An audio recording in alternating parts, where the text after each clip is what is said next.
आज भगवान आदिनाथ की कथा को आगे बढ़ाते हैं।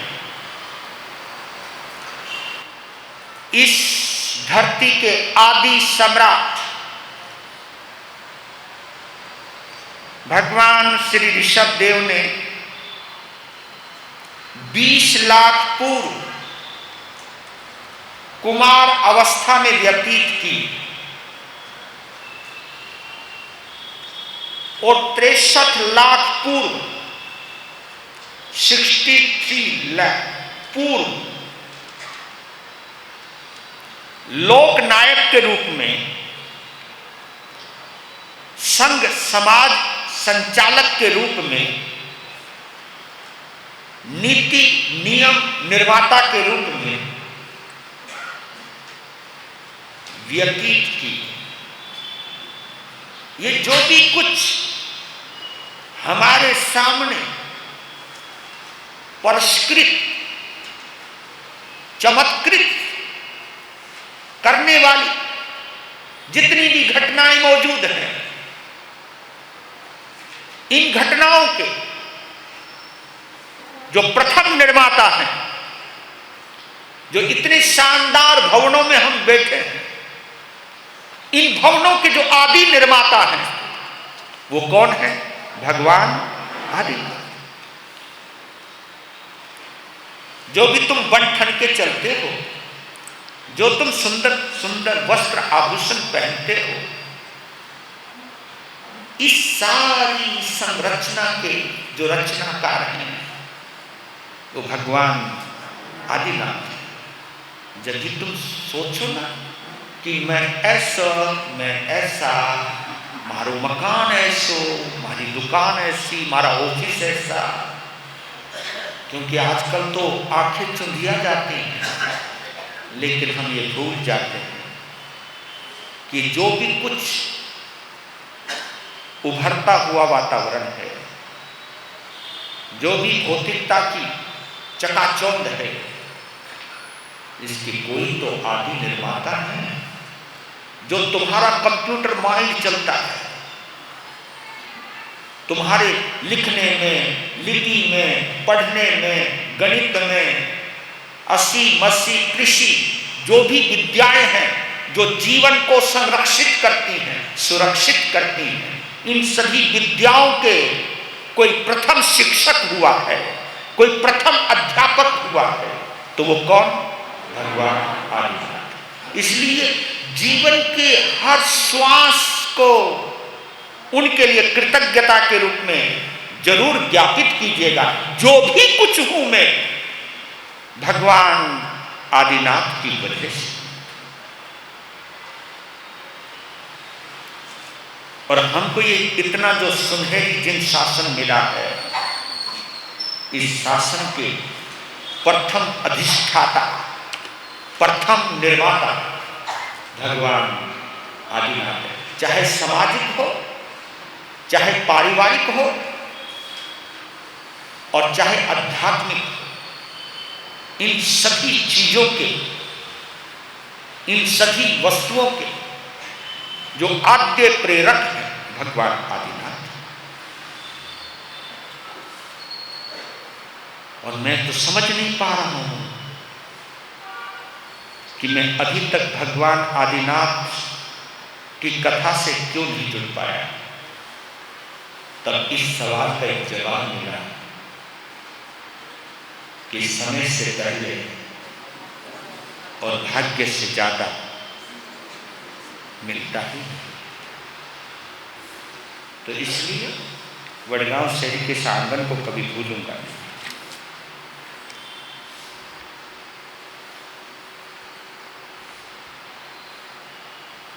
63 लाख पूर्व इस जगत कल्याण में जुड़ने के बाद और सब कुछ व्यवस्थित करने के बाद अब उन्होंने सोचा कि मैंने संसार को तो व्यवस्थित कर दिया, अब आत्मा में स्थित होने का वक्त आ गया है, इस आत्मा को संभालने का वक्त आ गया है। मेरे ऊपर जो दोहरी जिम्मेदारी थी या जिम्मेवारी थी, दोहरी, संसार की संरचना का और जिन शासन के निर्माण का मेरे ऊपर जो दोहरी जिम्मेवारी है, उसको भी निर्वहन कर चलूं। तो एक सूचना भिजवाई है अपने समस्त पुत्रों को कि अब मैं निवृत्ति लेने जा रहा हूं। मैं अब महान अभिनिष्क्रमण करना चाहता हूं। अब मैं संसार की यात्रा को पूर्ण कर आध्यात्मिक यात्रा पर जाना चाहता हूं।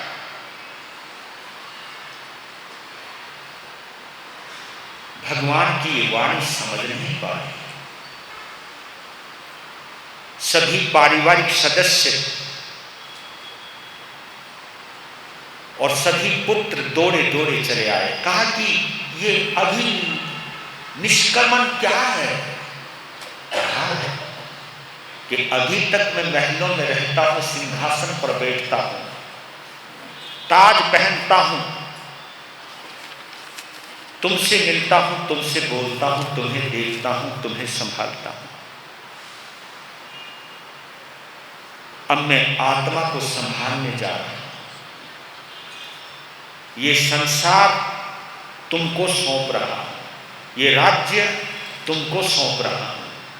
अब मैं राजा पद को छोड़ रहा हूं।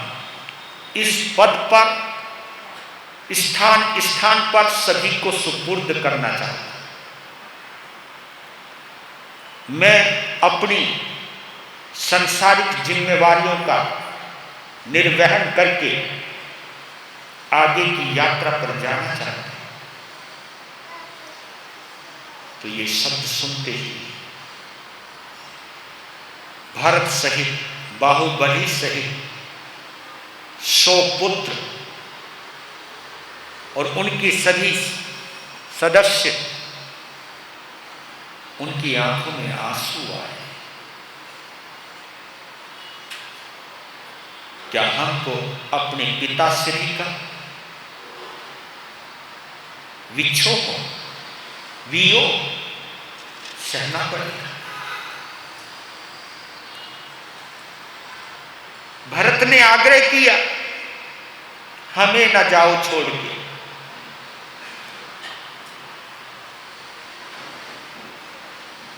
तब भगवान आदिनाथ ने कहा कि जाना तो हर किसी को एक ना एक दिन पड़ेगा,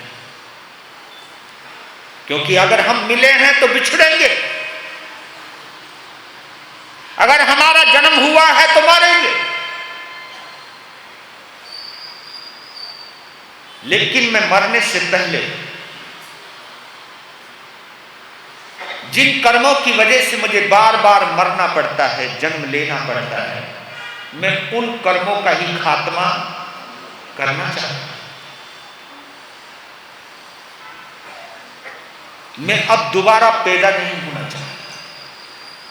मैं इस आत्मा को, जो इस शरीर के अंदर कार्बन शरीर रूपी जो पिंजरा है, उस पिंजरे में मेरी आत्मा बंद पड़ी है, वो आत्मा उस पिंजरे को तोड़ना चाहती है।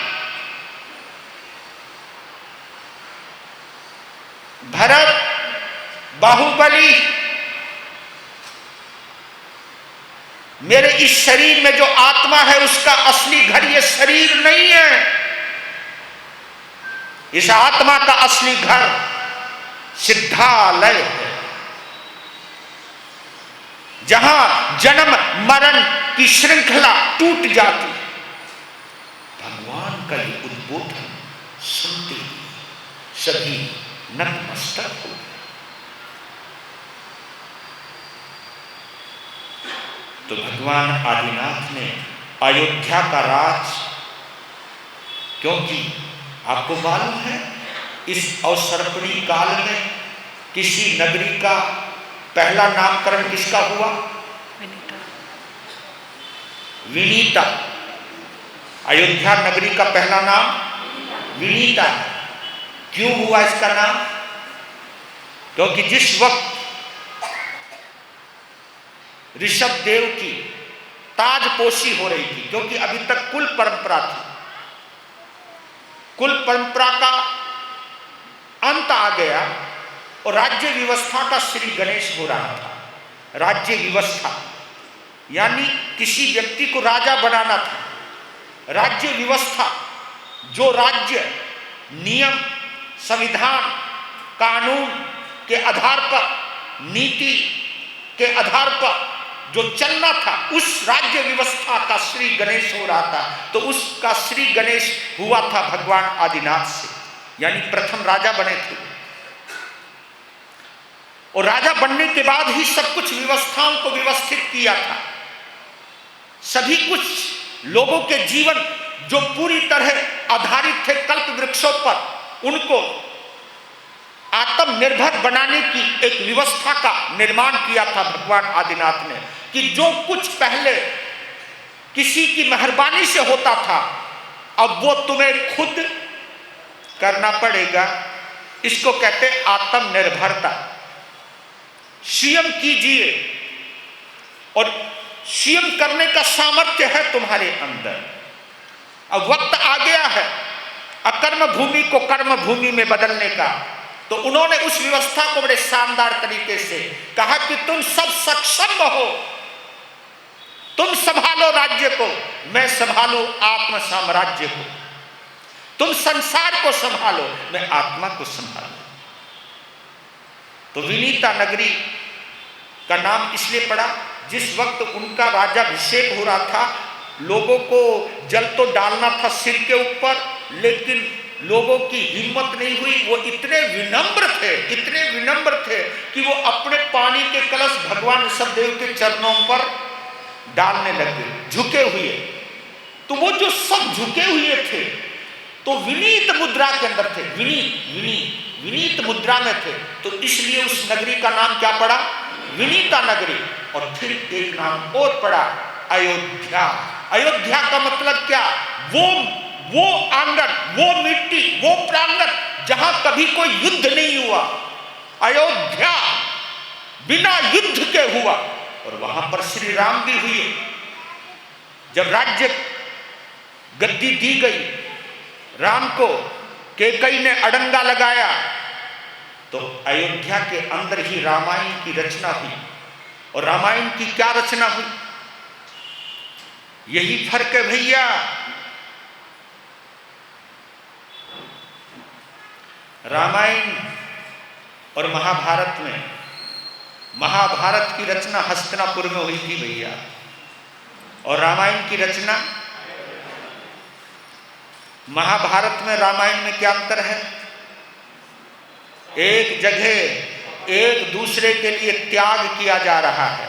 मैं इसको ये दे दूं, मैं इसको ये दे दूं, मैं इसको ये दे दूं, वो भी बिना लिखा पढ़ी, वो भी बिना लिखा पढ़ी। आजकल तो सब कुछ कोर्ट कचहरी में पक्का ठप्पा, और जबकि ये भी नहीं पता कि इधर कोर्ट का हमारे नाम पर ठप्पा लगा, घर पहुंचती क्यों? आदमी ऊपर की तरफ घर भी नहीं पहुंचता, बंदा बिदा। हम समझ नहीं पाते इस चीज को। जहां त्याग का नाम आता है उसको अयोध्या कहते हैं। लेकिन कुछ शुद्र मानसिकता वाले राजनेताओं ने अयोध्या को युद्ध का अखाड़ा बनाया, राजनीति का अखाड़ा भी बनाया, पर लेकिन क्या परिणाम आ रहा है वो आप सब जानते हो। तो जब राज्य दे दिया गया भरत को अयोध्या का, और बहली प्रदेश का राज्य दिया बाहुबली को, और जितने भी 98 पुत्र थे उन सबको छोटी छोटी जागीरों का राजा बना दिया, सबको सौंप दिया। सबसे निवृत्त होने के बाद एक बार का एक नजारा था कि बसंत ऋतु का आगमन था। और आपने मालूम होगा कि अक्षय तृतीया से पहले क्या आता है?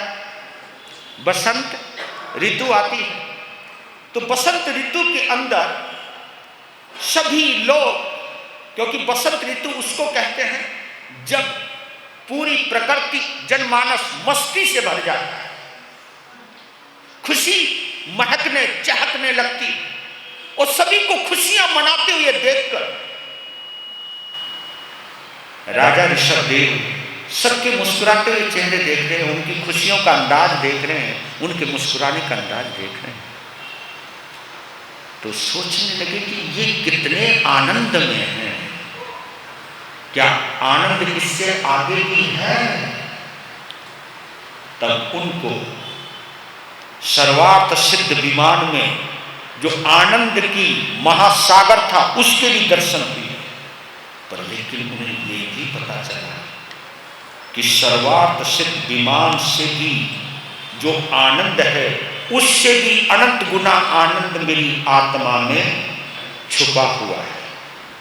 उस आनंद को ढूंढूं, उस आनंद को खोजूं, ये आभास हुआ।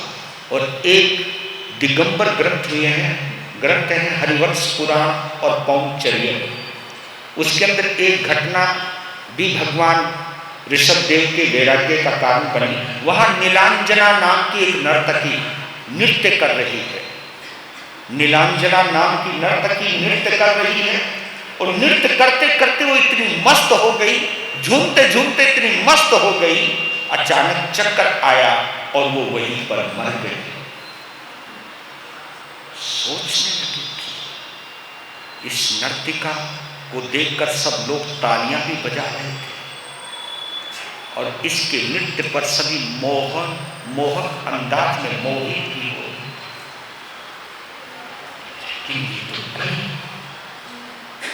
तब पता चला कि जिंदगी की यही असलियत है कि रंग में भंग कभी भी, आप लोगों से पूछना चाहता हूं, रंग में भंग कभी भी यहां से निकलते हैं।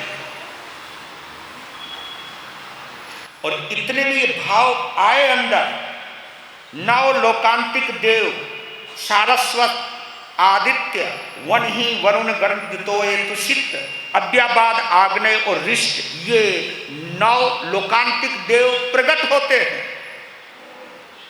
भगवान को नमन करते और कहे कि भगवान अब धर्म परिवर्तन का वक्त आ गया है। ये उनका जीत व्यवहार है, ये व्यवहार की पालना वो करते हैं कि अब धर्म चक्र की स्थापना का वक्त आ गया है। धन्यवाद सूचित करने के लिए। नौ लोकांतिक देव ने नमन किया, सब चले गए पुष्प दृष्टि करते। सभी राजकुमार सामने खड़े हैं, सबकी तरफ भगवान आदिनाथ ने देखा, कहा कि अब तो ऊपर से भी सूचना। सभी नतमस्तक खड़े और वहीं से प्रथम बार वर्षी दान प्रारंभ हुआ। कोई भी तीर्थंकर बिना वर्षी दान किए दीक्षा, और वो सूर्योदय से लेकर के भोजन काल तक,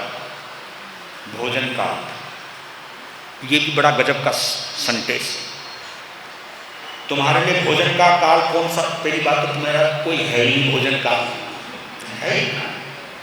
ये तो अच्छा हुआ जो वर्षी तपधारी हैं उनका भोजन काल निश्चित है, किसी दिन खाना है और किसी दिन नहीं खाना है।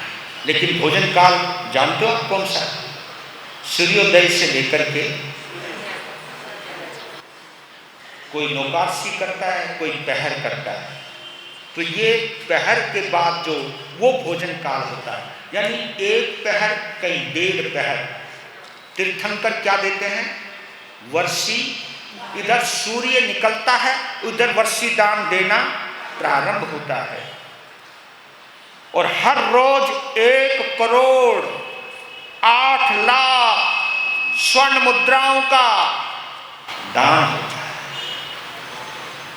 और उस दान को देने के लिए लोग उमड़ते हैं।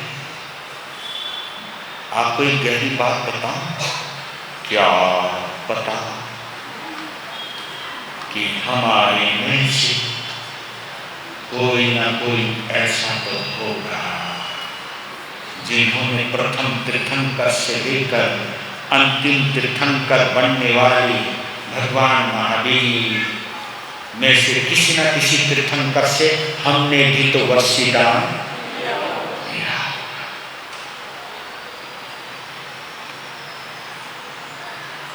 तभी तो हम भगवान की कथा सुनते हैं, तभी हम भगवान से जुड़ते हैं, तभी हम भगवान के इस आनंद से आनंदित हो।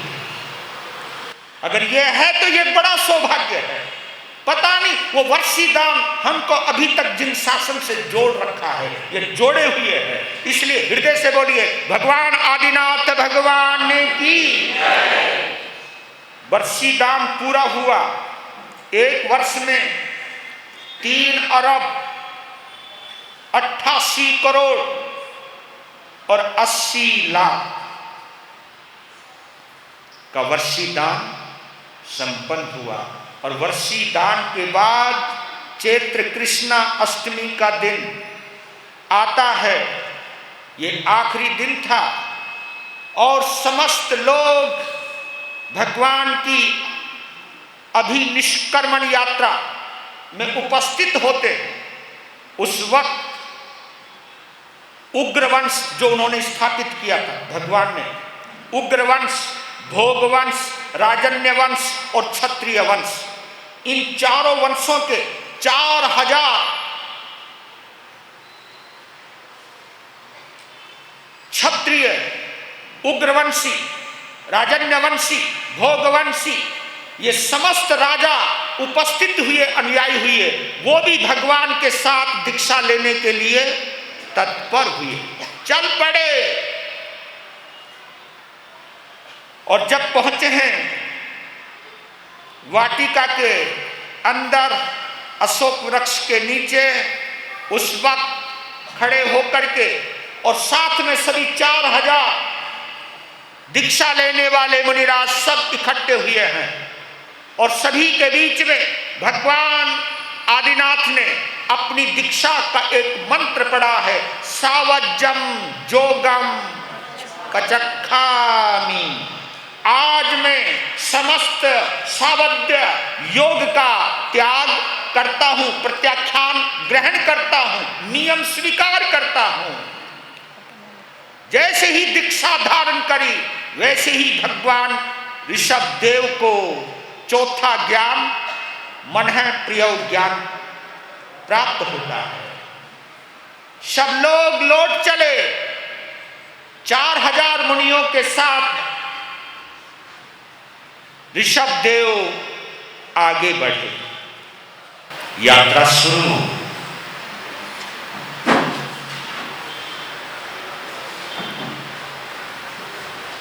भगवान का संकल्प है मौन रहूंगा, और उनकी मौन की वजह से वो जितने 4000 मुनिराज थे वो भी मौन। 1 दिन, 2 दिन, 3 दिन, 4 दिन, भगवान खड़े हैं तो वो भी खड़े हो जाते, वो चलते तो वो भी चल देते, क्योंकि अनुकरण चल रहा है कि वहां कुछ पता नहीं किसी को। सबने ये पता जो ये करेंगे वही करेंगे, जो ये करेंगे हम वही करेंगे। वो खड़े हैं हम खड़े होते हैं, वो चलेंगे तो हम चल पड़े। और सबने 4000 में सोचा जब ये खाएंगे उसी दिन हम भी खाएंगे। अजीब कमाल हो गया। अब उनके पेट में चूहे कूद रहे, सोच भगवान की तरफ देख रहे, ये तो खड़े, चलो हम भी खड़े हो जाते। फिर वो नगर में आते भिक्षा के लिए, पारने के लिए। सभी लोग, क्योंकि उनके सब कुछ वही थे। और देखो जब अन्न की अंतराय हो तो देने वाले का भी अंदर आइडिया आता ही नहीं, और आइडिया यूं नहीं आते कि क्योंकि पहले साधु हैं, वो जानते नहीं थे आहारचर्या कैसी होती है, मुनिचर्या कैसी होती है, साधुचर्या कैसे होती है, उनको पता ही नहीं था। क्योंकि क्यों नहीं पता था? क्योंकि भगवान आदिनाथ पहले ही, हाँ, जब तुम इतने बढ़िया बढ़िया माल बहराते ना हाथ में, ये कोई एक दिन में कोई सीख लिया, ये सीख के और अब तो आजकल तो लोग सूचना भी दे देते, महाराज जी ने के लिए। कई लोग तो ये भी बताने लगे महाराज जी को ये पसंद है, लेकिन पहले ये मामला, अब तो पारने की विशेष व्यवस्था होती, और यहां तो बड़ी जबरदस्त व्यवस्था है। यहां तो 2-3 दिनों से इक्षुरस चल रहा है। पहले तो चाय पिलाते थे, अब तो इक्षुरस पिलाते हैं। आइडिया है इन लोग, हमारा संघ है ना, बड़े गजब का जो हमारा महामंत्री है, उसका बहुत आइडिया चलता है।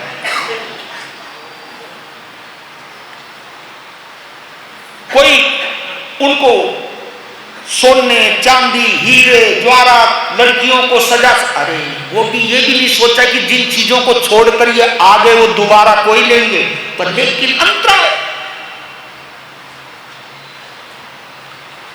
2 महीने 3 महीने। यहां पर एक बात और आता है कि जब भगवान को पता था कि मेरे को आहार मिलना ही नहीं है, फिर वो पारने के लिए क्यों जाते थे? इसका क्या जवाब आपके पास? नहीं, क्षेत्र स्पर्शना, क्योंकि जहां जहां व्यक्ति की क्षेत्र स्पर्शना लिखी है वहां पर जाना ही पड़ता है।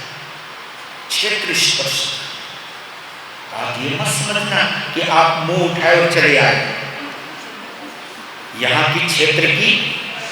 और बताओ आपको किसको कहां बैठना है, वो भी जगह पक्की है।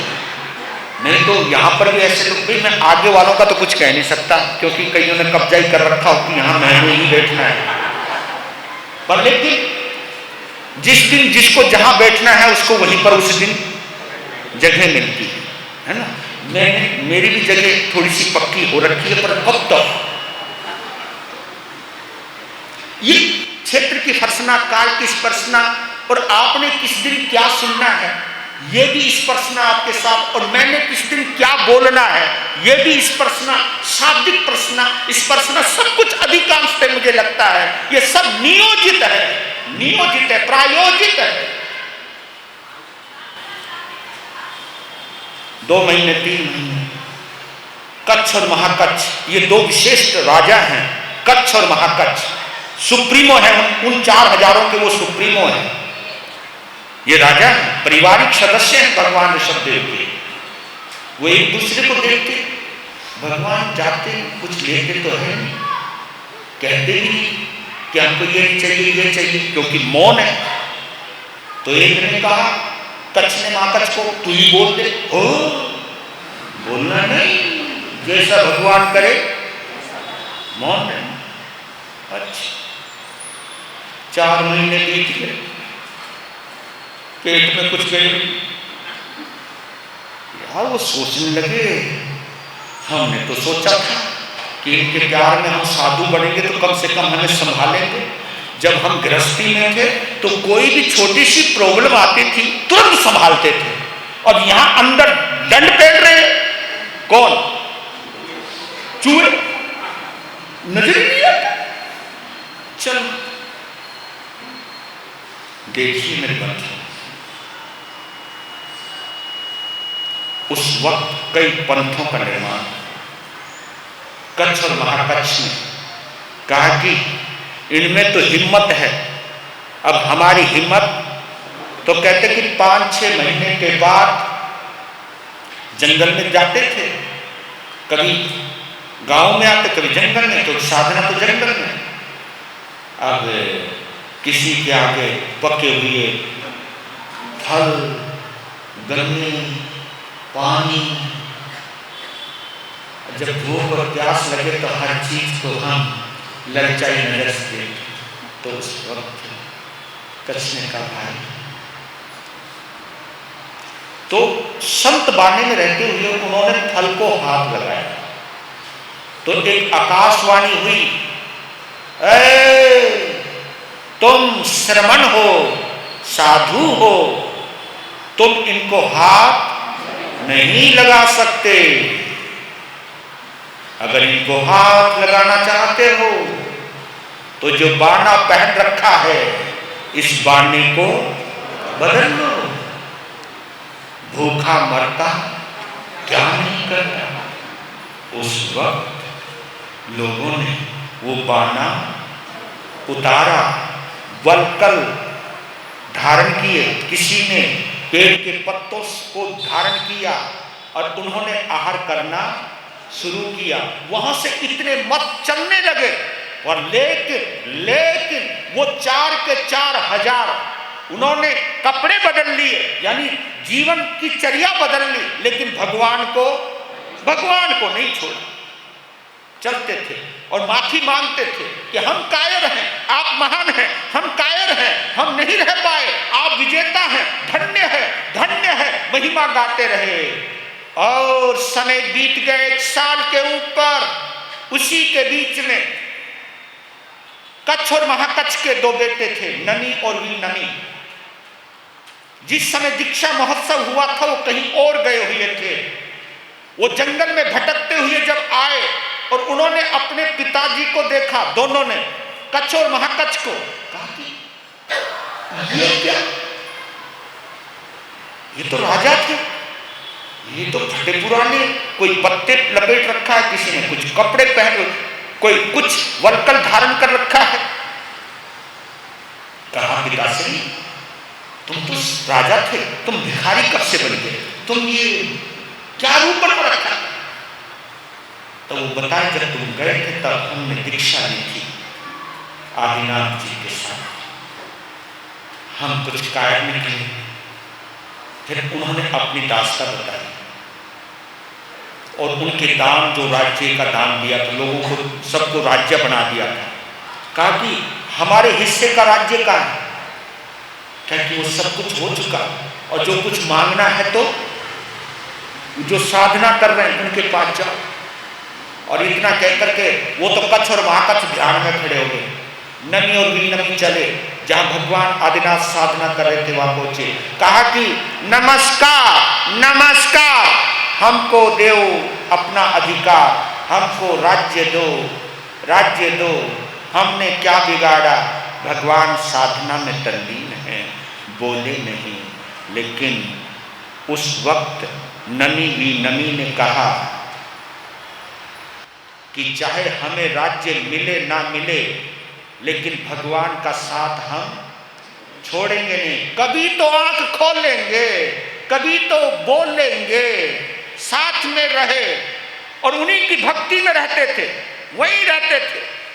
तो उस वक्त धर्मेंद्र, ये धर्मेंद्र नहीं पद्मावती, मैंने बोला था कि जैसे सकेंद्र का पद एक पद है, कौन जीव सकेंद्र बनेगा, ये पद वही रहता है, और सकेंद्र पद को भोगने वाली आत्मा बदलती रहती। ऐसे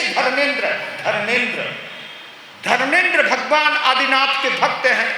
और उन्होंने जब उन दोनों नमी विनमी को देखा, भक्ति करते हुए देखा, उस वक्त बोला कि तुम भरत चक्रवर्ती के पास क्यों नहीं चले जाते। कहा कि जिसको इस भगवान ने दिया है यही हमें देगा, नहीं देगा तो हम इनके साथ ऐसे ही रहेगा, लेकिन हम किसी से मांगेगा नहीं। हाँ, उनकी इस भक्ति से प्रभावित होकर के धर्मेंद्र ने 48,000 विद्याएं, क्योंकि विद्याधर वहां से प्रारंभ हुआ, जो विद्याधर का नाम सुनते ना, तो 48,000 विद्याएं नमी को दी। कहा कि मैं भी इस भगवान का भक्त हूं, आप भी इन भगवान के भक्त हो, हम दोनों आपस में भाई हैं। मैं आपको विद्याधर बनाता हूं, विद्याएं देता हूं, और वेताढ़ पर्वत के ऊपर एक भाग में नगर बसाता हूं, दूसरे भाग में नगर बसाता हूं, एक नगर का तुम्हें राजा बनाता हूं, एक नगर का तुम्हें राजा बनाता हूं। तो दोनों हिस्सों में एक हिस्से में 50 नगर बसाए उसी धर्मेंद्र ने, और एक हिस्से में 60 नगर बसाए। नमी को एक का राज्य दिया, दूसरे को दिया, कहा कि ये राज्य चक्रवर्ती के अंडर में नहीं आएगा, इसलिए निष्कंटक होकर राज्य करो, विद्याओं का इस्तेमाल करो। लेकिन फिर 4-5 शर्तें लगा दी धर्मेंद्र ने। उन्होंने कहा कि याद करना, ये विद्याएं, ये नगर तुम्हारे तभी तक सुरक्षित रहेंगे कि अगर तुमने किसी परस्त्री के साथ गलत व्यवहार किया तो ये विद्याएं एकदम खत्म हो जाएंगी। और जब तुम विमान से जाओगे तो तुम्हारे कोई नीचे जिनेश्वर भगवान या कोई चरम शरीरी साधना कर रहा होगा, तो उसके ऊपर से विमान अगर तुम ले गए तो तुम्हारी सारी विद्याएं, यानी ऊपर से नहीं जाना, सम्मान करना, नीचे उतरना, वंदन करना। तीसरी शर्त लगाई, जिस दिन विद्याधर पति रूप में अपनी पत्नी के ऊपर हाथ उठा देगा, उस दिन सारी विद्याएं खत्म हो जाएंगी। विद्याधरों की 16 जातियां बनाई, 8 जाति भी नमी के पास आई, 8 जाति नमी के पास आई। इस प्रकार का वातावरण बना। समय हो गया, असली कल पारना कराएंगे। विचरण करते करते कहां पर आए हैं भगवान मालूम है? हस्तिनापुर का नाम क्या है? गजपुर। हस्तिनापुर का पुराना नाम गजपुर। गज किसको कहते हैं? हाथी को कहते हैं। तो गजपुर चलते चलते आगे क्या बन गया? हस्तिनापुर। और वहां पर बाहुबली के पुत्र सोमप्रभ राजा के रूप में प्रतिष्ठित हैं, और वहीं पर श्रेयांश कुमार। बाकी की कल पूर्णाहुति करूंगा इस अक्षय तृतीया के पारने के साथ।